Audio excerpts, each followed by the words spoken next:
Leicester city ছেড়ে Sheffield ইউনাইটেডে যোগ দিলেন হামজা চৌধুরী। আপাতত ধারে নাম লেখালেও চুক্তি পার্মানেন্ট করার সুযোগ থাকবে এই বাংলাদেশি তারকার। শেফিল্ডে যোগ দিয়ে একটি সাক্ষাৎকারে হামজা জানান, দলবদলে আর পুরনো কোচের সাথে কাজ করার সুযোগ পেয়ে বেশ আনন্দিত তিনি। অবশেষে গুঞ্জন সত্যি করে লেস্টার সিটি ছেড়ে শেফিল্ড ইউনাইটেডের নাম লেখালেন হামজা চৌধুরী। বাংলাদেশের হামজা এবার লাল সাদা জার্সি গায়ে মাঠ মাতাবেন ইংল্যান্ডের দ্বিতীয় সারির লিগ চ্যাম্পিয়নশিপে।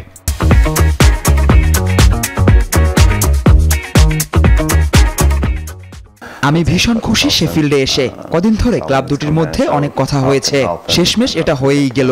ক্রিস দারুণ কোচ, আশা করি আগামী মৌসুমে দলটা প্রিমিয়ার লিগ খেলবে।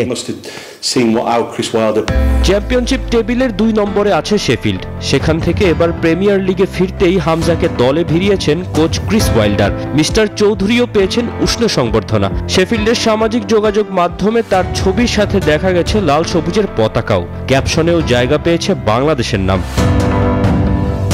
দলবদলের মাসে কেন শেফিল্ডকেই বেছে নিয়েছেন সে উত্তরও দিয়েছেন হামজা।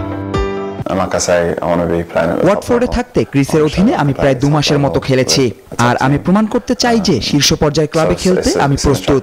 লিগে শেফিল্ডের অবস্থানও ভালো, যতটা পারি দলকে সাহায্য করব।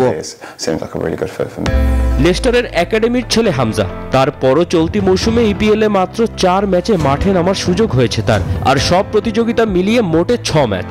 27 বছর বয়সী ডিফেন্সিভ মিড মূলত খেলার সুযোগের অভাবেই শেফিল্ডে পাড়ি জমিয়েছেন তা বলাই যায়। ধারে খেলতে আসলেও দলবদলটা পার্মানেন্ট হওয়ারও সুযোগ আছে, আর তাহলে ব্লেডসদের হয়েই এখন থেকে মাঠ মাতাবেন এই বাংলাদেশি বংশোদ্ভূত।